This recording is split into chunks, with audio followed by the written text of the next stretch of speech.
الحمد لله رب العالمين والعاقبة للمتقين ولا عدوان إلا على الظالمين والصلاة والسلام على أشرف الأنبياء والمرسلين محمد وعلى آله الطيبين الطاهرين وعلى صحابته الغر المحجلين وعلى من تبعهم بإحسان إلى يوم الدين. أما بعد، فعن أبي هريرة رضي الله تعالى عنه قال رسول الله صلى الله عليه وسلم: إذا وجد أحدكم في بطنه شيئا فأشكل عليه أخرج منه شيء أم لا فلا يخرجن من المسجد حتى يسمع صوتا أو يجد ريحا. أخرجه مسلم. محترم سامعین، آج کی جو حدیث ہمارے سامنے ہے، اس حدیث کے اندر اس بات کو بتلایا گیا ہے کہ اگر کوئی شخص سے وضو بنا لیتا ہے اور وضو بنانے کے بعد اسے شک پیدا ہوتا ہے کہ اس کے پیٹ سے کوئی ہوا خارج ہوئی ہے، تو ایسی صورت میں وہ اپنے وضو کو برقرار مانے گا اور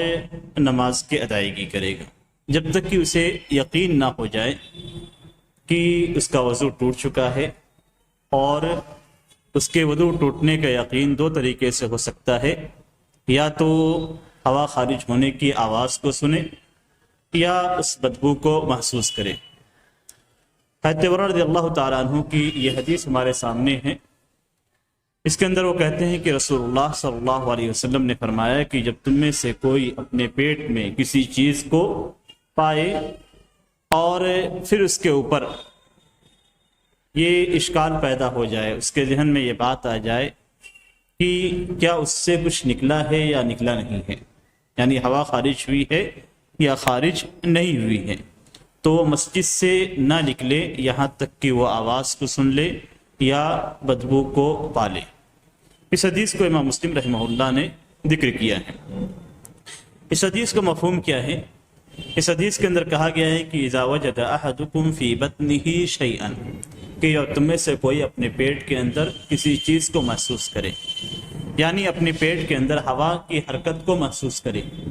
ہوا کی حرکت کو اپنے پیٹ میں محسوس کرے. عام طور سے پیٹ کے اندر گڑگڑاہٹ ہوتی ہے، اور گڑگڑاہٹ محسوس ہوتی ہے تو کبھی کبھی ایسا محسوس ہوتا ہے کہ پیٹ سے ہوا خارج ہوئی ہے. تو اب اس کے بعد کبھی کبھی ذہن کے اندر یہ بات آتی ہے، وسوسہ پیدا ہوتا ہے کہ کیا ہوا خارج ہوئی ہے، خارج نہیں ہوئی ہے. اور بسا اوقات پیٹ کی آواز ایسی ہوتی ہے کہ آدمی کو یوں لگتا ہے کہ جیسے اس سے ہوا خارج ہو چکی ہے. تو اس صورت میں کیا کرے گا؟ اگر اسے پتہ نہ چلے کہ ہوا خارج ہوئی ہے یا خارج نہیں ہوئی ہے، تو نبی اکرم صلی اللہ علیہ وسلم نے یہاں جو طریقہ بتلایا ہے وہ یہ کہ فلا یخرجن من المسجد، مسجد سے نہ نکلے. مسجد سے نہ نکلنے کا مفہوم یہاں پہ جو ہے وہ یہ کہ اگر کوئی شخص مسجد کے اندر نماز پڑھ رہا ہے اور نماز کی حالت میں پیٹ میں گڑگڑاہٹ ہو رہی ہے اور وہ شک میں پڑ جاتا ہے کہ اس سے ہوا خارج ہوئی ہے یا خارج نہیں ہوئی ہے، تو ایسی صورت میں نماز توڑ کر مسجد سے نہ نکلے. مسجد سے نہ نکلنے کا مفہوم یہ ہے کہ مسجد سے نہ نکل کر وضو دوبارہ نہ کرے. کوئی شخص نماز میں ہے تو ایسی صورت میں نماز توڑ کر مسجد سے نکلنے کی ضرورت نہیں. نبی اکرم صلی اللہ علیہ وسلم نے یہ فرمان اس لیے فلا یخرجن من المسجد کا جو الفاظ آپ نے جو الفاظ ادا کیے، یہ الفاظ اس لیے ادا کیے کہ اس زمانے میں مسجد کے اندر وضو خانے نہیں ہوا کرتے تھے. تو مسجد بنانے کے لیے لوگ باہر نکلتے تھے اور اپنے گھروں میں یا جہاں پہ پانی پایا جاتا تھا وہاں پر جا کر وہ وضو بناتے تھے. اسی لیے یہاں پہ نبی اکرم صلی اللہ علیہ وسلم نے مسجد سے نہ نکلنے کا حکم دیا ہے. لیکن آج کے زمانے میں اگر کسی کو یقین ہو جاتا ہے کہ اس سے ہوا خارج ہوئی ہے تو ایسی صورت میں اس کے لیے ضروری نہیں ہے کہ وہ گھر سے باہر نکلے یا مسجد سے باہر نکلے اور گھر جائے اور اس کے بعد وضو بنائے. جہاں پہ وضو خانہ ہے وہاں سے وضو بنا کر وہ واپس آ سکتا ہے. یہاں نبی اکرم صلی اللہ علیہ وسلم نے کیا فرمایا؟ حتی یسمع صوتا او یجد ریحا، یہاں تک کہ وہ آواز سنے یا پھر دوسری شکل اس کی یہ ہے کہ بدبو کو محسوس کرے. یہاں پہ آپ نے فرمایا کہ یعنی دونوں میں سے کسی ایک چیز کے پائے جانے سے اسے یقین ہو جائے گا کہ اس کا وضو ٹوٹ چکا ہے۔ حقیقت یہ ہے کہ یہاں پہ دو چیزیں جو ذکر کی گئی ہیں، یہ اس لیے کہ اس سے آدمی کو یقین ہو جاتا ہے کہ اس کا وضو ٹوٹ چکا ہے،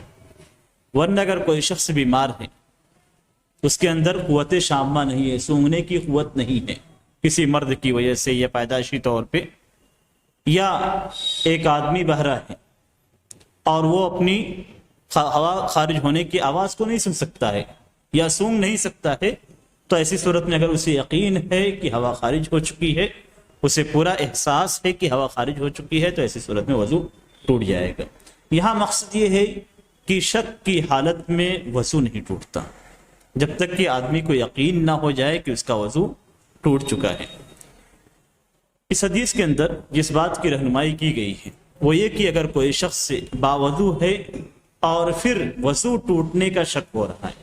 اسے یقین ہے کہ وہ وضو کر چکا ہے اور شک ہے کہ اس کا وضو ٹوٹ چکا ہے، تو ایسی صورت میں شک کو نہ لیتے ہوئے اصل پہ یقین پہ اعتماد کرے گا اور یقین کے مطابق اپنی نمازوں کو اور ان ساری چیزوں کو ادا کرے گا جو وضو کے ذریعے سے ادا کیے جاتے ہیں۔ لیکن اگر اسے یقین ہو جاتا ہے کہ اس کا وضو ٹوٹ چکا ہے تو ایسی صورت میں یقین کا اعتبار کیا جائے گا۔ اصل میں مسئلہ کہاں پہ ہے؟ مسئلہ یہ ہے کہ آپ کو جس بات کا یقین ہے اسی بات کو آپ لے کر چلیں گے جب تک کہ اس کے خلاف کسی دوسری چیز کا یقین نہیں ہو جاتا۔ اگر آپ نے وضو بنا لیا تو آپ کو وضو کا یقین ہے جب تک کہ وضو آپ کا ٹوٹ نہیں جاتا۔ آپ کا وضو ٹوٹ گیا اور پھر اس کے بعد آپ کو شک ہے کہ آپ نے وضو بنایا یا نہیں بنایا، تو ایسی صورت میں آپ کے اصل یہ ہے کہ آپ کا وضو ٹوٹا ہوا ہے۔ ہمیشہ شک کو دور کیا جائے گا اور یقین پہ اعتماد کیا جائے گا، یقین پہ اپنے عمل کی بنیاد رکھی جائے گی۔ یہاں بھی نبی اکرم صلی اللہ علیہ وسلم نے اسی بات کو ذکر کیا۔ اس سلسلے میں ایک دوسری حدیث بھی ہے حضرت عبداللہ بن زید رضی اللہ تعالیٰ عنہ کی کہ ان کی نبی اکرم صلی اللہ علیہ وسلم کے پاس ایک شخص سے یہ شکوہ لے کر آیا کہ اسے محسوس ہوتا ہے کہ وہ نماز میں کسی چیز کو پاتا ہے، یعنی اسے اس بات کا وسوسہ ہوتا ہے، شک ہوتا ہے کہ وہ نماز کے اندر ہوا کے خارج ہونے کا امکان اس کے ذہن میں یا اس کا شک اور وسوسہ اس کے ذہن میں پیدا ہوتا ہے۔ تو ایسی صورت میں نبی اکرم صلی اللہ علیہ وسلم نے کیا فرمایا کہ لا ينصرف حتى يسمع صوتا او يجد ريحا، کہ وہ نماز توڑ کر نہ نکلے، پلٹے نہیں، یہاں تک کہ آواز کو سن لے یا پھر بدبو کو محسوس کرے۔ تو دوسری حدیث کے اندر بھی یہی بات کہی گئی ہے کہ دونوں میں سے کسی ایک چیز کا جب آپ کو یقین ہو جائے تو ایسی صورت میں آپ کا وضو ٹوٹ جائے گا۔ اس حدیث سے علماء کرام نے ایک عظیم قاعدے کی بنیاد رکھی ہے، اور وہ قاعدہ یہ ہے کہ یقین کا ازالہ شک سے نہیں ہوتا۔ اگر یقین آپ کو ہو چکا ہے تو اس کا ازالہ شک کے ذریعے سے نہیں ہوگا۔ یقین ہے تو یقین اپنی جگہ پہ برقرار رہے گا اور شک کو نہیں لیا جائے گا۔ اور دوسرا قاعدہ یہ لیا گیا ہے کہ کوئی چیز اپنی سابقہ حالت پہ ہے تو اسی حالت پہ مانی جائے گی جب تک کہ اس کے برخلاف دوسری صورت پیدا نہ ہو جائے۔ مثال کے طور پہ اگر آپ جانتے ہیں کسی شخص کے تعلق سے کہ اس کی شادی ہو چکی ہے، کسی عورت کے تعلق سے کہ وہ فلاں کے نکاح میں جا چکی ہے، تو اصل یہ ہے کہ وہ فلاں کے نکاح میں ہے جب تک آپ اس کے طلاق کی خبر نہ سن لیں۔ اسی طریقے سے کسی عورت کے تعلق سے آپ جانتے ہیں کہ اس کا نکاح نہیں ہوا اور آپ سے گواہی طلب کی گئی اس تعلق سے، تو آپ پہ گواہی یہی دیں گے کہ اس عورت کا نکاح نہیں ہوا یا اس شخص کا نکاح نہیں ہوا، جب تک کہ آپ کے پاس کوئی ایسی دلیل نہیں مل جاتی، چاہے اقرار نامہ ہو، نکاح نامہ ہو، یا کم از کم دو عدل آپ کے سامنے آ کر یہ بیان کریں کہ فلاں شخص نے فلاں عورت سے نکاح کر لیا ہے۔ تو اگر یہ دلیل مل گئی تو ایسی صورت میں آپ کا سابقہ حکم ختم ہو جائے گا، اور اسی کو قاعدہ فقہیہ کے اندر کہا جاتا ہے اصل بقاء ما کان علی ما کان۔ اصل یہ ہے، قاعدہ یہ ہے کہ جو چیز جس حالت میں برقرار تھی اسی حالت پہ برقرار رکھی جائے گی، یہ قاعدہ اصولیہ ہے۔ اور قاعدہ فقہیہ یہ ہے کہ الیقین لا یزول بالشک، کہ یقین کا ازالہ شک کے ذریعے سے نہیں ہوتا۔ یعنی آپ کو شک ہے تو آپ کسی یقینی چیز کو ختم نہیں کر سکتے، اس کا ازالہ نہیں کر سکتے۔ بہت سارے معاملات ہیں، بہت سارے عبادات ہیں، بہت سارے لین دین کے معاملات ہیں جس کے اندر اس قاعدے کو استعمال کیا گیا ہے۔ نبی اکرم صلی اللہ علیہ وسلم نے ہمیں یہ قاعدہ دیا ہے کہ جو یقین ہے اس کا ازالہ شک کے ذریعے سے نہیں ہو سکتا۔ آپ کو وضو کا یقین ہے تو اگر آپ کو وہ بے وضو ہونے کا شک ہے تو شک کے ذریعے سے آپ کا وضو باطل نہیں ہوتا۔ اس حدیث کے اندر ایک مزید بات کی طرف رہنمائی کی گئی ہے، اور وہ یہ کہ وسوسے کے باب کو بند رکھنا چاہیے۔ وسوسے کے باب کو بند رکھنا چاہیے، اس لیے کہ وسوسے کا باب ہی ایسا دروازہ ہے جس سے شیطان داخل ہوتا ہے۔ شیطان ہمیشہ یہ چاہتا ہے کہ انسان وسوسے میں مبتلا رہے، اسی لیے اللہ تبارک و تعالیٰ نے سورۃ الناس کے اندر جن چیزوں سے پناہ مانگنے کی ہدایت دی ہے ان میں من شر الوسواس الخناس، وسوسہ ڈالنے والے شیطان کے شر سے پناہ مانگنے کی آپ نے اللہ تعالیٰ نے ہدایت دی ہے۔ یہاں بھی آپ کے ذہن کے اندر، آپ کے پیٹ میں مثال کے طور پہ آپ کے پیٹ میں گڑگڑاہٹ ہوتی ہے تو آپ کو وسوسہ پیدا ہوتا ہے، شک پیدا ہوتا ہے۔ یہ وسوسہ اگر آپ پہ مثال کے طور پہ نماز پڑھ رہے ہیں اور نماز کی حالت میں آپ کے پیٹ میں گڑگڑاہٹ ہوئی، آپ کو یہ شک ہوا کہ آپ سے ہوا خارج ہوئی، شک ہوا کہ آپ سے ہوا خارج ہوئی، اور آپ نے نماز توڑ کر سوچا کہ یہ کی شک ہے، شک کو دور کر لیا جائے، جا کر وضو بنا لیا جائے۔ اگلی بار پھر شیطان آپ کے ذہن میں یہ بات ڈالے گا، پھر آپ نماز توڑیں گے اور جا کر وضو بنائیں گے، تیسری بار پھر ایسے ہوگا۔ اصل میں یہی چیز جو شک پیدا ہوتا ہے، یہی چیز وسوسے تک لے آتی ہے۔ وسوسہ اچانک نہیں پیدا ہوتا ہے، وسوسہ آپ کے ذہن کے اندر شک پیدا ہوتا ہے کہ میں نے یہ کام کیا یا نہیں کیا، یہ چیز ہوئی یا نہیں ہوئی۔ یہ شک جب آپ کے ذہن میں پیدا ہوتا ہے تو ایسی صورت میں آدمی کیا کرتا ہے کہ اس شک کو دور کرنے کے لیے اس عمل کو دوبارہ دہراتا ہے، اور جب دہراتا ہے، بار بار دہراتا ہے، تو ایسی صورت میں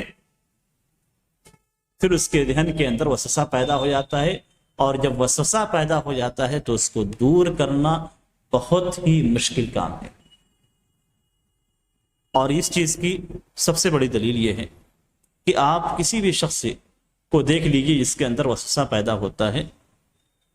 شیطان کس طریقے سے کھیلتا ہے، اسے اس وسوسے میں مبتلا کرتا ہے یہاں تک کہ وہ آپ کی باتوں پہ یقین نہیں کرے گا۔ ایک لیڈیز ہیں، تقریباً 4 یا 5 مہینے سے میرے رابطے میں، ان کے ذہن میں وسوسہ ہے۔ طہارت کے لیے جب وہ حمام میں داخل ہوتی ہیں، ٹوائلٹ میں داخل ہوتی ہیں، تو گھنٹوں بعد نکلتی ہے اور پورے بدن کو بھگو ڈالتی ہے۔ انہیں شک ہوتا ہے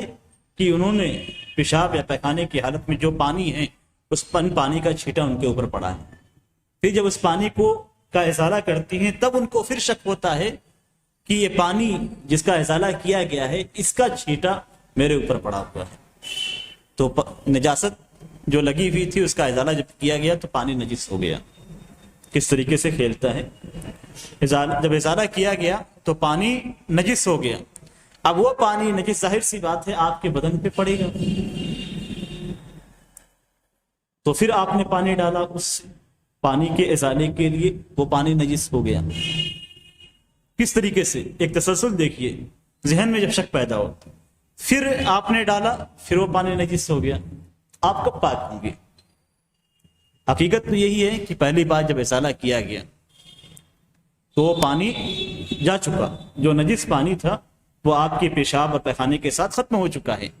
اب جو اس کے بعد مسلسل آپ پانی ڈالتے جا رہے ہیں، اس کے بعد کے جتنے پانی ہے اگرچہ آپ نے اپنی شرمگاہ پہ ڈالا ہے لیکن وہ پانی پاک ہے، جو آپ نے ڈالا ہے ناپاک پانی جا چکا ہے، جو بعد کا پانی ہے وہ پاک ہو چکا، لیکن آپ کتنا بھی سمجھائیں ان لیڈیز کو نہیں سمجھ نہیں ہے۔ انہیں یہی وسوسہ رہتا ہے کہ وہ پانی جو بار بار میں استعمال کر رہی ہوں وہ پانی نجس، تو اس کا کوئی علاج نہیں ہوتا۔ وسوسے کا علاج بالکل یقینی طور پہ کرایا جاتا ہے، اور وسوسے کے تعلق سے ہمارے ایک شیخ تھے، انہوں نے اپنا واقعہ بیان کیا کہ ایک شخص تھا جس کو وسوسہ ہوتا تھا، اور اس کی بھی صورت یہی ہوتی تھی کہ وہ جب حمام میں داخل ہوتا تھا وضو بنانے کے لیے تو نہا کر نکلتا تھا، گھنٹوں بعد نہا کے نکلتا تھا، وسوسہ ہوتا تھا۔ کہتے ہیں کہ مجھ سے ذکر کیا گیا اس شخص کا، تو میں نے اسے اپنے ساتھ لیا اور صحرا میں لے گیا، صحرا جہاں پانی نہیں۔ نماز کا وقت ہوا تو میں نے اس کو ایک چھوٹے سے ڈبے میں، جس طریقے سے بیسری کا ڈبہ آتا ہے، ایک چھوٹے سے بوتل میں اس کو میں نے پانی دیا اور میں نے کہا کہ اسی سے وضو کرو۔ کہتے ہیں کہ اس کی حالت ایسی تھی جیسا لگتا تھا مجھے مار پڑے گا، یعنی میرے اوپر کود پڑے گا اور مجھے مارے گا، یعنی اتنے چھوٹے بوتل سے کس طریقے سے وضو بنایا جائے۔ میں نے کہا، کہتے ہیں کہ میں نے کہا وضو کے لیے صرف یہی پانی ہے، اس کے علاوہ کوئی پانی نہیں ہے، اور تمہیں وضو اسی سے بنانا۔ شخص نے کوشش کی، ظاہر سی بات اس کو وسوسہ ہوتا ہے، جب اسے تھوڑا پانی ملے گا تو ہر چیز پہ آپ کو بھی اگر تھوڑا پانی ملے گا تو ایسی صورت میں ایک ایک چیز پہ توجہ دیں گے۔ آپ کے اگر نل کے پانی کٹ جائے اور تھوڑا سا پانی اس سے وضو بنانا ہے تو ایسی صورت میں آپ تھوڑا تھوڑا پانی لے کر اچھے انداز میں اپنے بدن پہ ملیں گے تاکہ وضو اسی اتنے پانی سے مکمل ہو جائے۔ تو شخص نے بھی یہی کیا، جب اس نے کیا تو اسے یقین ہو گیا کہ میں اتنے تھوڑے پانی سے وضو بنا سکتا ہوں، 1 گھنٹہ حمام میں رہنا ضروری نہیں ہے۔ تو اس طریقے سے اسے معلوم ہو گیا کہ تھوڑے سے پانی سے بھی یقین ہو گیا۔ تو وسوسے کا ازالہ یقین کے ذریعے سے ہی کیا جا سکتا ہے، اور اس حدیث کے اندر یہی بات کہی گئی ہے کہ جب تک وہ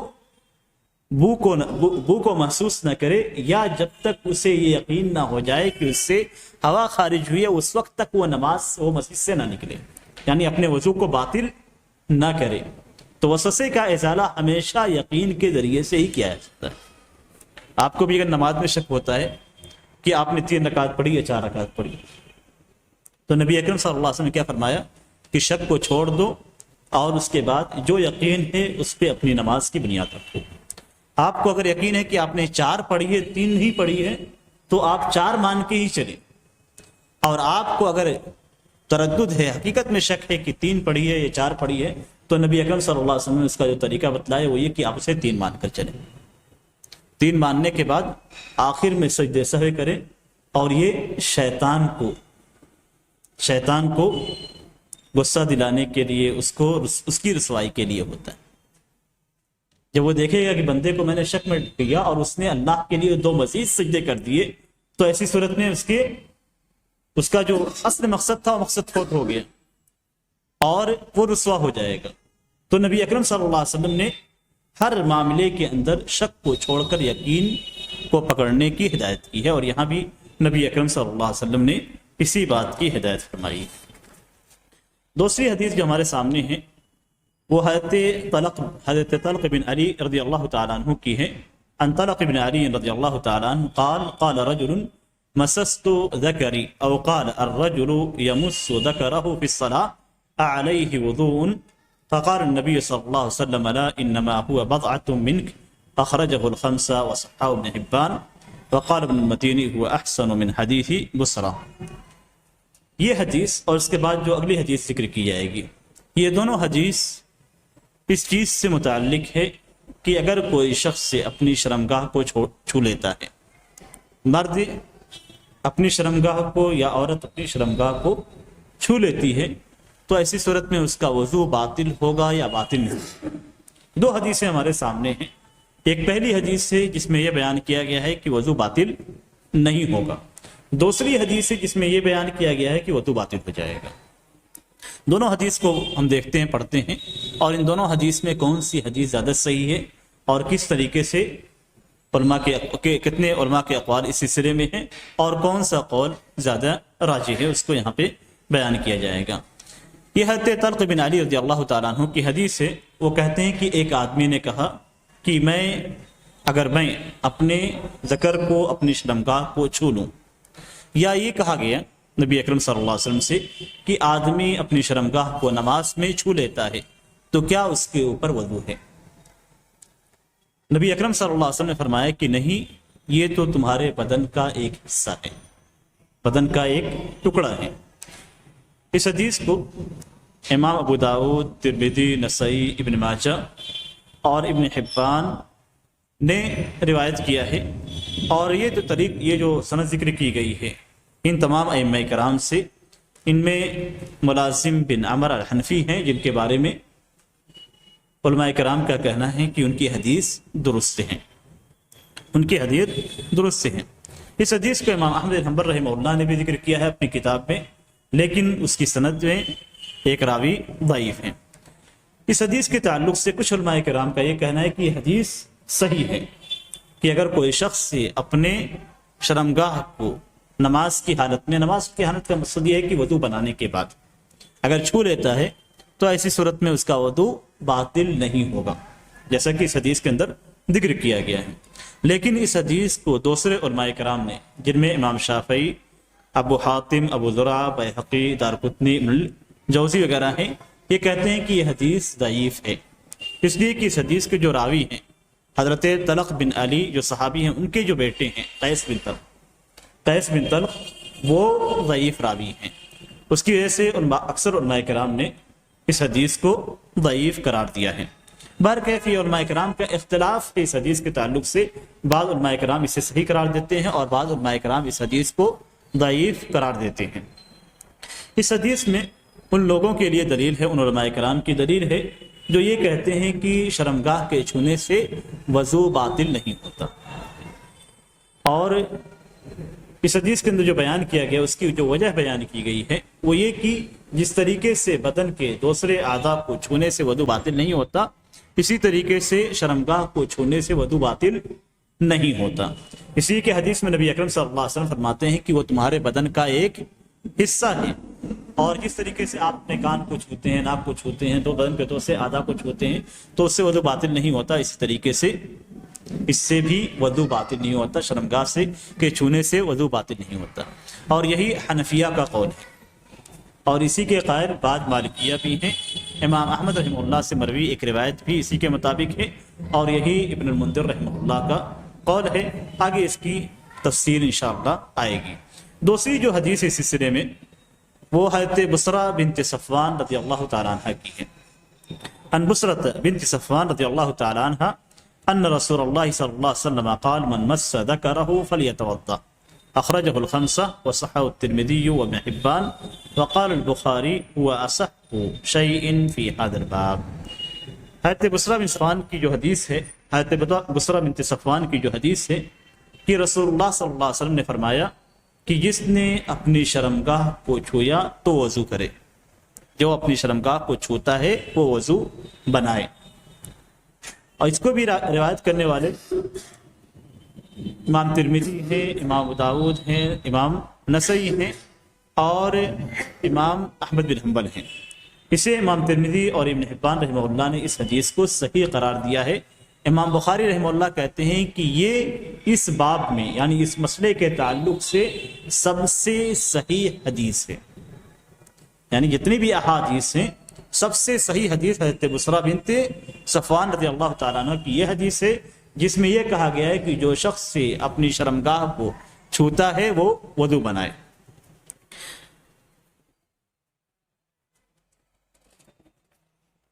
اس حدیث کے تعلق سے علماء کرام کا کافی کلام ہے اس کے تعلق سے بھی، اور بعض علماء کرام اس پہ نقد کرتے ہیں، لیکن اس کے باوجود یہ حدیث جیسا کہ امام بخاری رحمہ اللہ نے کہا ہے کہ اس باب کے اندر سب سے صحیح حدیث ہے۔ اس حدیث میں ان لوگوں کے لیے دلیل ہے جو یہ کہتے ہیں کہ شرمگاہ کے چھونے سے وضو باطل ہو جاتا ہے۔ اگر مرد اپنی شرمگاہ کو چھوتا ہے تو اس کا وضو باطل ہو جاتا ہے، عورت اپنی شرمگاہ کو چھوتی ہے تو ایسی صورت میں اس کا وضو باطل ہو جاتا ہے، اور یہی امام شافعی رحمہ اللہ کا قول ہے، اور امام مالک سے مشہور قول بھی اسی کے مطابق ہے، اور امام احمد بن حنبل کے مذہب میں یہی مشہور قول ہے۔ لیکن یہ حدیث جو ہمارے سامنے ہے یہ حضرت طلق بن علی کی جو سابقہ حدیث ہے اس سے متعارض ہے۔ اس کے اندر یہ کہا گیا ہے کہ وضو نہیں ٹوٹتا، اور یہاں پہ کہا گیا ہے کہ وضو ٹوٹتا ہے، تو یہاں پہ دو حدیثیں ہمارے سامنے ہیں، اور ایک حدیث دوسری حدیث سے ٹکرا رہی ہے۔ مکمل طور سے ٹکرا رہی ہے، اس لیے کہ ایک میں کہا گیا وضو نہیں ٹوٹتا اور دوسرے میں کہا گیا ہے کہ وضو ٹوٹ جاتا ہے۔ اس لیے دونوں حدیثوں کے درمیان کس طریقے سے عمل کیا جائے گا، دونوں حدیثوں کو کس طریقے سے جمع کیا جائے گا، کس حدیث کو لیا جائے گا، کیسا کس کو ترک کیا جائے گا، اس سلسلے میں علماء کرام کے 3 طریقے ہیں۔ یعنی دونوں حدیثوں میں کس کو لیا ہے، کس کو چھوڑا جائے گا، دونوں پہ عمل کیا جائے گا، کیا کیا جائے گا، اس سلسلے میں 3 ان کے مسلک ہیں، یا آپ کہیں کہ 3 طریقے ہیں۔ بعض علماء کرام نے نسخ کا مسلک اختیار کیا ہے، نسخ کا طریقہ اختیار کیا ہے۔ نسخ کا مطلب یہ ہوتا ہے کہ ایک حدیث ناسخ ہے اور ایک حدیث منسوخ ہے۔ ناسخ حدیث پہ عمل کیا جاتا ہے، منسوخ حدیث پہ عمل نہیں کیا جاتا۔ دونوں حدیثیں حدیث کی کتابوں میں موجود رہتی ہیں۔ قرآن کے اندر بھی نسخ موجود ہے، یعنی اللہ تعالیٰ کوئی حکم نازل کرتا ہے، پھر اس حکم کو اللہ تعالیٰ منسوخ کر دیتا ہے۔ تو جو حکم منسوخ ہو جاتا ہے اس پہ عمل نہیں کیا جائے گا۔ جو حکم بعد میں آتا ہے، جس کو اللہ تعالیٰ جس کے ذریعے سے نسخ کرتا ہے، اس پہ عمل کیا جاتا ہے۔ مثال کے طور پہ قرآن کریم کے اندر وہ عورتیں جن کے شوہر انتقال کر چکے ہیں، ان کی عدت کے تعلق سے سورۃ البقرہ کے اندر آیت ہے کہ جن عورتوں کے شوہر انتقال کر چکے ہیں وہ 1 سال تک عدت گزاریں گی، 1 سال تک عدت گزاریں گی، ایک آیت کریمہ۔ پھر اس کے بعد اللہ تعالیٰ نے اس حکم کو منسوخ کر دیا، اور منسوخ کرنے کے بعد دوسرا حکم قرآن کریم کے اندر نازل فرمایا، اور اس کے اندر یہ ہے کہ جن عورتوں کے شوہر انتقال کر جائیں ان عورتوں پہ 4 مہینہ 10 دن عدت گزارنی ہے، 4 مہینہ 10 دن عدت گزارنی ہے۔ تو پہلے 1 سال کی عدت تھی، اس کو منسوخ کر کے 4 مہینہ 10 دن کیا گیا۔ دونوں کی دونوں قرآن کے اندر موجود ہے۔ ہم دونوں آیتوں کو پڑھتے ہیں، دونوں آیتوں کو ہم پڑھتے ہیں، لیکن عمل کس پہ ہے؟ 4 مہینے 10 دن پہ، 4 مہینے 10 دن پہ، اس لیے کہ اللہ تعالیٰ نے اس کو بعد میں نازل کیا اور وہ ناسخ ہے، اسے ناسخ کہا جاتا ہے۔ ناسخ کے مطلب یہ کسی حکم کو منسوخ کرنے والا، اور جو حکم منسوخ ہو چکا ہے اسے منسوخ کہا جاتا ہے۔ تو یہاں بھی اسی طریقے کو اپنایا گیا ہے، یعنی یہاں بھی یہ کہا گیا ہے کہ ایک حدیث کا حکم پہلے تھا، وہ منسوخ ہو چکی، اور دوسری حدیث بعد میں آئی ہے اور وہ حدیث پہلے حدیث کو منسوخ کر دیتی ہے۔ یہاں پہ کیا کہا گیا ہے کہ حضرت طلق بن علی کی جو حدیث ہے، جس کے اندر ذکر ہے کہ وہ تو تمہارے بدن کا ایک حصہ ہے، یعنی وضو نہ کرنے کا ذکر ہے، وہ حدیث حضرت بصرہ بنت صفوان کی اس حدیث سے منسوخ ہے۔ یعنی حضرت بصرہ کی حدیث بعد میں ہے اور حضرت طلق بن علی کی حدیث پہلی ہے۔ جو پہلے ہوتی ہے وہی منسوخ ہوتی ہے، جو بعد میں آتی ہے وہ ناسخ ہوتی ہے۔ تو یہاں پہ کہا گیا ہے کہ حضرت طلق بن علی کی حدیث پہلے ہے، یعنی پہلے وارد ہوئی ہے، اور حضرت بصرہ بنت صفوان کی حدیث بعد میں وارد ہوئی۔ اور اس کی دلیل کیا ہے کہ حضرت طلق بن علی کی جو حدیث ہے اس کے اندر ہے کہ وہ جب مدینہ تشریف لائے تو نبی اکرم صلی اللہ علیہ وسلم مسجد کی تعمیر کر رہے تھے، مسجد نبی کی تعمیر کر رہے تھے، گویا بہت پہلے آئے۔ جب نبی اکرم صلی اللہ علیہ وسلم ہجرت کر کے مدینہ پہنچے تو اسی وقت حضرت طلق بن علی آئے۔ تو یہ اس کے اندر یہ ہے کہ گویا وہ بہت پہلے آئے ہوئے تھے، جبکہ حضرت بصرہ بنت صفوان کی جو حدیث ہے وہ بعد کی ہے۔ لیکن یہاں پہ جو بات کہی گئی ہے یہ بات درست محسوس نہیں ہوتی ہے، اگرچہ حضرت طلق بن علی کی حدیث پہلے ہے اور حضرت بصرہ بنت صفوان کی جو حدیث ہے وہ بعد میں نظر آتی ہے، لیکن دونوں کو اگر دیکھا جائے تو ہو سکتا ہے جس حدیث کو حضرت بصرہ بنت صفوان نے ذکر کیا ہے وہ حدیث انہوں نے کسی دوسرے صحابی سے لی ہو، اور ان صحابی نے نبی اکرم صلی اللہ علیہ وسلم سے وہ حدیث بہت پہلے سنی ہو۔ تو یہ احتمال موجود ہے، اور جب احتمال موجود ہوتا ہے تو اس صورت میں نسخ نہیں ہوتا، نسخ احتمال کی صورت میں نہیں ہوتا، اس لیے کہ ابھی آپ لوگوں کے سامنے ذکر کیا گیا ہے کہ شک کی صورت میں یقین کو نہیں چھوڑا جائے گا۔ دوسری چیز یہ کہ اگر 2 حدیثوں کے درمیان تطبیق دینا ممکن ہو تو ایسی صورت میں کسی ایک کو چھوڑا نہیں جائے گا، اور اگر آپ نسخ کے قائل ہیں کہتے ہیں کہ یہ حدیث منسوخ ہو چکی ہے، تو منسوخ حدیث پہ چونکہ عمل نہیں کیا جاتا ہے، اس لیے دو حدیثوں کو جمع کرنا کسی ایک حدیث کو منسوخ قرار دینے سے بہتر ہے، اس لیے کہ دو حدیثوں کو جب آپ جمع کریں گے تو آپ دونوں حدیثوں پہ عمل کریں گے، اس حدیث پہ کے بعد اجزاء پہ اور دوسری حدیث کے بعد اجزاء پہ، دونوں پہ آپ عمل کریں گے۔ لیکن اگر آپ کسی ایک کو منسوخ قرار دیں گے تو ایک حدیث کو چھوڑ دیں گے، تو اور جو ناسخ حدیث ہوگی اسی پہ عمل کریں گے، اسی لیے نسخ کا جو قول ہے یہ زیادہ معتبر نظر نہیں آتا۔ دوسرا جو طریقہ علماء کرام نے اختیار کیا ہے وہ یہ کہ ایک حدیث کو دوسری حدیث پہ ترجیح دی جائے، یعنی یہ حدیث اس حدیث پہ راجح ہے، اور راجح ہونے کا مطلب یہ ہوتا ہے کہ وہ حدیث جو پہلے تھی اس کی تعویل کر کے اسے چھوڑ دیا جاتا ہے اور دوسری حدیث کو لے لیا جاتا ہے۔ اگر اس میں دیکھا جائے تو محقق علماء کرام یہ کہتے ہیں کہ حضرت بصرہ بنت صفوان کی حدیث حضرت طلق بن علی کی حدیث سے پہ راجح ہے، یعنی جس کے اندر وضو ٹوٹنے کا ذکر ہے یہ حدیث راجح ہے اس حدیث پہ جس کے اندر وضو ٹوٹنے کا ذکر نہیں ہے۔ تو اس صورت میں اگر اس مسلک کو اگر ہم لیتے اس طریقے کو اپناتے ہیں تو ان علماء کرام کے نزدیک شرمگاہ کے چھونے سے وضو واجب ہوگا، اگر کسی نے اپنی شرمگاہ کو چھو لیا تو ایسی صورت میں اس کے اوپر وضو واجب ہو جائے گا، اور یہی علامہ صنعانی رحمہ اللہ کا قول ہے اور شیخ ابن باز رحمہ اللہ کا موقف بھی یہی ہے کہ اگر کوئی شخص اپنی شرمگاہ کو چھو لیتا ہے تو اس کا وضو باطل ہو جائے گا۔ اس کی متعدد دلیلیں ہیں۔ پہلی دلیل یہ ہے کہ حضرت بصرہ بنت صفوان کی جو حدیث ہے وہ حضرت طلق بن علی کی حدیث سے زیادہ صحیح ہے، دونوں کے اندر کلام ہے، لیکن حضرت بصرہ بنت صفوان کے تعلق سے جو کلام ہے وہ بہت ہی خفیف ہے اور اس کا جواب دیا گیا ہے، جبکہ حضرت طلق بن علی کی جو حدیث ہے اس کے تعلق سے علماء کرام دونوں جانب برابر، یعنی علی بن مدینی جو کہ امام بخاری رحمہ اللہ کے استاد ہیں، اور یہ استاد اتنے پائے کے استاد ہیں کہ امام بخاری رحمہ اللہ کہتے ہیں مستصغرت نفسی الا عند علی بن مدینی، کہ میں اپنے آپ کو کسی کے سامنے چھوٹا محسوس نہیں کرتا، علمی اعتبار سے میں اپنے آپ، امام بخاری کہتے ہیں کہ میں اپنے آپ کو کسی کے سامنے علمی اعتبار سے چھوٹا نہیں سمجھتا ہوں سوائے علی بن مدینی کے سامنے، یعنی علی بن مدینی مجھ سے بھی بڑے عالم ہیں۔ امام بخاری رحمہ اللہ کا جو علم تھا وہ 4 پائے کے جو عالم تھے ان سارے علماء کرام کا علم امام بخاری کے اندر تھا، جن میں علی بن مدینی تھے، یحییٰ بن معین تھے، اور امام احمد بن حنبل بھی رحمہ اللہ بھی تھے۔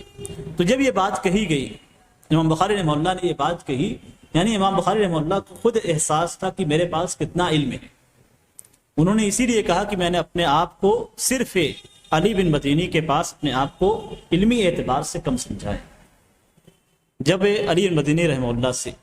جا کر یہ بات کہی گئی کہ امام بخاری ایسے کہتے ہیں، تو کہتے ہیں کہ یہ ان کا تواضع ہے، وہ مجھ سے بھی بڑے عالم ہیں۔ تو اب یہاں پہ دیکھ لیجیے امام بخاری رحمہ اللہ کہتے ہیں، یہ صرف اس لیے بیان کیا گیا تاکہ سمجھ میں آ جائے کہ دونوں کتنے بڑے عالم ہیں۔ حضرت طلق بن علی کی حدیث کی تائید علی بن مدینی رحمہ اللہ کہتے ہیں، اور حضرت بصرہ بنت صفوان کی حدیث جس میں وضو ٹوٹنے کا ذکر ہے اس کی تائید امام بخاری رحمہ اللہ کہتے ہیں۔ تو اس اعتبار سے اگر آپ دیکھتے ہیں تو امام بخاری رحمہ اللہ کا قول امام علی بن مدینی کے قول پہ مقدم ہوگا۔ تو اسی لیے کہا گیا کہ حضرت بصرہ بنت صفوان کی جو حدیث ہے وہ حضرت طلق بن علی کی حدیث سے زیادہ قوی ہے، زیادہ صحیح ہے، اس لیے کہ اس کے اندر کلام زیادہ ہے، جبکہ حضرت بصرہ بنت صفوان کی حدیث میں کلام کم ہے۔ اسی طریقے سے حضرت بصرہ بنت صفوان کی حدیث کے کئی شواہد موجود ہیں، یعنی کئی احادیث ایسی ہیں جن میں اس بات کا ذکر ہے کہ کوئی شخص اگر اپنے وضو کو، اپنے شرمگاہ کو چھو لیتا ہے تو ایسی صورت میں اس کا وضو باطل ہو جائے گا۔ اور اگر اس روایات کو دیکھا جائے تو 17 صحابہ کرام نے اس طرح کی روایتیں ذکر کی ہیں، اور جبکہ حضرت طلق بن علی کی حدیث کی کوئی تائید کسی دوسرے صحابی کی روایت سے نہیں ہوتی ہے۔ اب دیکھیے کون کون سی احادیث ہیں، چند احادیث آپ لوگوں کے سامنے پیش کروں گا۔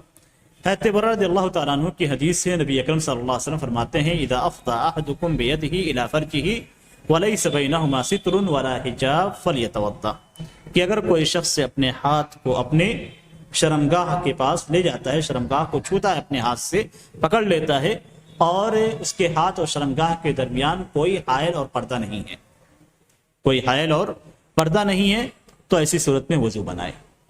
یعنی اگر کپڑے پہنے ہوئے ہے اور ہاتھ ٹچ ہو جاتا ہے تو ایسی صورت میں وضو نہیں کرنا ہے۔ دوسری حدیث ہے حضرت ام حبیبہ رضی اللہ تعالیٰ عنہ کی، وہ کہتی ہیں کہ میں نے رسول اللہ صلی اللہ علیہ وسلم کو فرماتے ہوئے سنا، من مس فرجہ فلیتوضأ، کہ جو شخص اپنی شرمگاہ کو چھو لیتا ہے تو وضو بنائے۔ اسی طریقے سے حضرت عمرو بن شعیب کی ایک حدیث ہے، اس کے اندر نبی اکرم صلی اللہ علیہ وسلم فرماتے ہیں کہ جو شخص اپنی شرمگاہ کو چھوئے تو وضو بنائے، جو آدمی اپنی شرمگاہ کو چھوئے تو وہ وضو بنائے، اور جو عورت اپنی شرمگاہ کو چھوئے تو وضو بنائے۔ اسی طریقے سے حضرت زید بن خالد الجہنی رضی اللہ تعالیٰ عنہ کی ایک حدیث ہے، اس میں نبی اکرم صلی اللہ علیہ وسلم فرماتے ہیں کہ جو شخص اپنے شرمگاہ کو چھوئے تو وضو بنائے۔ تو یہ ساری کی ساری احادیث، اس کے علاوہ بھی احادیث موجود ہیں، تو اس سے تائید ہوتی ہے حضرت بصرہ بنت صفوان رضی اللہ تعالیٰ عنہ کی حدیث کی۔ اسی طریقے سے اصول فقہ کا یہ قاعدہ ہے کہ اگر کوئی چیز، کسی چیز کا آپ کو مکلف نہیں کیا گیا تو آپ اس کے مکلف نہیں ہیں، اور اسے براء اصلیہ سے تعبیر کیا جاتا ہے، یعنی آپ کا ذمہ کسی بھی عمل سے بری ہے جب تک کہ شریعت آپ کو حکم نہیں دیتی ہے کہ آپ یہ عمل کیجیے۔ تو اب حضرت طرق بن علی کی حدیث اگر آپ دیکھتے ہیں تو اس میں وضو نہ ٹوٹنے کا ذکر ہے، اور وضو نہ ٹوٹنا ایک ایسی چیز ہے جو عمومی طور پہ ہے، یعنی آپ نے وضو بنا لیا تو آپ کا وضو ہے۔ اب جن چیزوں کے تعلق سے شریعت یہ کہتی ہے کہ اس سے آپ کا وضو ٹوٹ جاتا ہے تو انہی چیزوں سے آپ کا وضو ٹوٹے گا۔ تو ایسی صورت میں حضرت طلق بن علی کی حدیث میں کوئی نئی بات نہیں ہے، یعنی وضو ٹوٹنے کا ذکر نہیں ہے، گویا جو اصل ہے اصل پہ برقرار ہے، یعنی براء اصلیہ پہ اس کا حکم ثابت ہے، براء اصلیہ کے مطابق۔ لیکن حضرت بصرہ بنت صفوان کی حدیث میں آپ دیکھیں گے تو وہاں وضو ٹوٹنے کا ذکر ہے، گویا ایک نیا حکم وہاں بیان کیا جا رہا ہے، نیا حکم بیان کیا جا رہا ہے۔ اور جب بھی کوئی نیا حکم شریعت میں بیان کیا جاتا ہے جو کسی ایسی چیز سے متعلق ہے جس کا پہلے آپ کو مکلف نہیں کیا گیا تھا، جیسے پہلے نماز نہیں تھی پھر نماز کا حکم دیا گیا، تو اب جب نماز کا حکم دیا گیا تو نماز نہ پڑھنے کا جو حکم تھا وہ ختم ہو گیا۔ تو اسی طریقے سے حضرت طرق بن علی کی جو حدیث ہے وہ وضو نہ ٹوٹنے کے تعلق سے ہے، حضرت بصرہ بنت صفوان کی جو حدیث ہے وضو ٹوٹنے کے تعلق سے ہے، اس لیے حضرت بصرہ بنت صفوان کی حدیث کو لیا جائے گا، اس لیے کہ اس کے اندر ایک نیا حکم بیان کیا گیا ہے۔ اب چوتھی دلیل اس کی یہ ہے کہ حضرت بصرہ بنت صفوان کی حدیث کو اگر ہم لیتے ہیں تو ایسی صورت میں اس میں زیادہ احتیاط کا پہلو ہے، یعنی اگر آپ دونوں حدیثوں کو دیکھتے ہیں تو ایک حدیث میں وضو ٹوٹنے کا ذکر ہے، ایک میں وضو نہ ٹوٹنے کا ذکر ہے۔ اگر مثال کے طور پہ آپ نے وضو نہ ٹوٹنے والی حدیث کو لے لیا تو اس صورت میں کیا ہوگا کہ ہو سکتا ہے کہ حضرت بصرہ بنت صفوان رضی اللہ تعالیٰ عنہ کی جو حدیث تھی وہ زیادہ صحیح تھی اور اس پہ آپ کو عمل کرنا تھا، یعنی وہ حکم اللہ تبارک تعالیٰ کے یہاں تھا، تو ایسی صورت میں آپ نے بغیر وضو کی نماز پڑھ لی۔ جبکہ اگر حضرت بصرہ بنت صفوان کی حدیث کو لیا جائے اور یہ کہا جائے کہ جو شخص اپنی شرمگاہ کو چھوتا ہے تو اس کا وضو ٹوٹ جاتا ہے، تو ایسی صورت میں آپ جائیں گے اور جا کر وضو بنائیں گے اور پھر آپ نماز ادا کریں گے، تو آپ نے نماز کو وضو کی حالت میں ادا کیا ہے، آپ کو ذرہ برابر یہ شک نہیں رہے گا کہ آپ نے بے وضو حالت میں نماز پڑھی ہے، تو اس میں احتیاط کا پہلو زیادہ ہے۔ اس سلسلے میں تیسرا جو مسلک ہے، تیسرا جو طریقہ ہے وہ بعض علماء کرام کا ہے، وہ کہتے ہیں کہ دونوں حدیثوں کو جمع کر دیا جائے، یعنی دونوں پہ عمل کیا جائے، اور اس سلسلے میں ان کے درمیان اختلاف ہے۔ اس میں دو قول ان کے ہیں۔ پہلا قول یہ ہے کہ شرمگاہ کو چھونے سے وضو کرنا مستحب ہوگا لیکن واجب نہیں ہوگا۔ اس کا مفہوم کیا ہوگا؟ مفہوم یہ ہے کہ وضو نہیں ٹوٹتا لیکن وضو کر لینا بہتر ہے، وضو نہیں ٹوٹتا لیکن وضو کر لینا بہتر ہے۔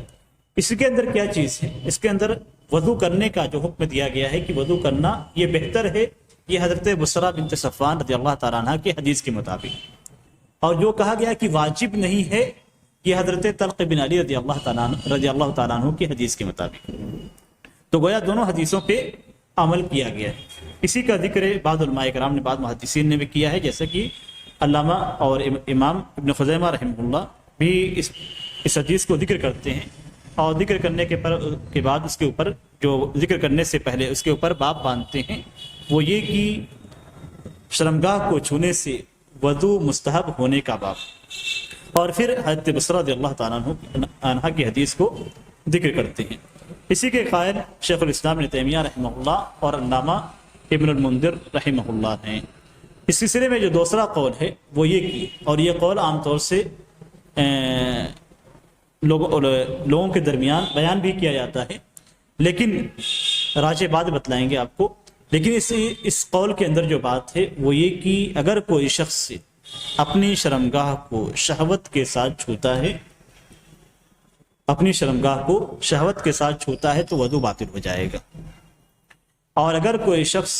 بغیر شہوت کے چھوتا ہے تو وضو باطل نہیں ہوگا، اس کے اوپر وضو بنانا واجب نہیں۔ دونوں حدیثوں کو لیا گیا۔ حضرت طلق بن علی رضی اللہ تعالیٰ عنہ کی حدیث کو لیا گیا کس چیز میں؟ کہ اگر کوئی شخص بغیر شہوت کے چھوتا ہے تو ایسی صورت میں اسی طریقے سے جیسے وہ اپنے کان، اپنے ناک، اپنے بدن کے دوسرے حصوں کو چھوتا ہے، یعنی کوئی شخص اپنے کان اور اپنے ناک اور دوسری اعضاء کو چھوتا ہے تو اسے لذت محسوس نہیں ہوتی ہے، تو اگر کوئی شخص بغیر شہوت کے چھوتا ہے تو اسے کوئی لذت محسوس نہیں ہوگی، تو اس لیے وضو باطل نہیں ہوگا۔ یہ حضرت طلق بن علی رضی اللہ تعالیٰ عنہ کی حدیث کی تعویل کی گئی ہے۔ دوسرا جو کہا گیا ہے کہ اگر شہوت کے ساتھ چھوتا ہے تو ایسی صورت میں اس کا وضو باطل ہو جائے گا اور وضو بنانا اس کے اوپر واجب ہو جائے گا، یہ اس لیے کہ اگر شہوت کے ساتھ چھوتا ہے تو دیگر اعضاء سے وہ الگ ہو جاتا ہے۔ جس طریقے سے دیگر اعضاء کو آپ چھوتے ہیں تو کوئی لذت محسوس نہیں کرتے ہیں، لیکن یہاں پہ آپ نے لذت محسوس کی، تو حضرت بصرہ بنت صفوان کی جو حدیث ہے وہ اسی پہ محمول کی جائے گی کہ اگر کوئی شخص شہوت کے ساتھ چھوتا ہے تو ایسی صورت میں اس کا وضو باطل ہو جائے گا، اگر بغیر شہوت کے چھوتا ہے تو اس کا وضو باطل نہیں ہوگا۔ لیکن اس کے اندر جو بات ہے وہ یہ کہ شہوت اور غیر شہوت کا جو فرق کیا گیا ہے اس کا ذکر حدیث میں کہیں بھی نہیں، اس کا ذکر حدیث میں کہیں بھی نہیں ہے، نہ حضرت طلق بن علی رضی اللہ تعالیٰ عنہ کی حدیث میں ہے اور نہ ہی حضرت بصرہ بنت صفوان رضی اللہ تعالیٰ عنہ کی حدیث میں۔ اور جب احادیث میں کسی بھی قسم کی کوئی قید نہ ہو تو اپنی جانب سے ہم کسی قید کا اضافہ نہیں کر سکتے ہیں، اس لیے خلاصے کے طور پہ جو راجح نظر آتا ہے وہ یہ کہ اگر کوئی شخص بغیر حائل کے اپنی شرمگاہ کو چھو دیتا ہے تو ایسی صورت میں اس کا وضو باطل ہو جائے گا، اس لیے کہ حضرت بصرہ بنت صفوان کی جو حدیث ہے وہ زیادہ راجح اور زیادہ صحیح ہے، اور صحیح حدیث پہ عمل کرنے سے ہم شک کے دائرے سے خارج ہو جائیں گے۔ اللہ تعالیٰ سے دعا ہے کہ اللہ تعالیٰ ہمیں اپنے دین کی سمجھ عطا فرمائے اور اس پہ عمل کرنے کی توفیق سے نوازے، آمین۔ صلی اللہ علیہ نبینا محمد وعلی آلہ وصحبہ وسلم۔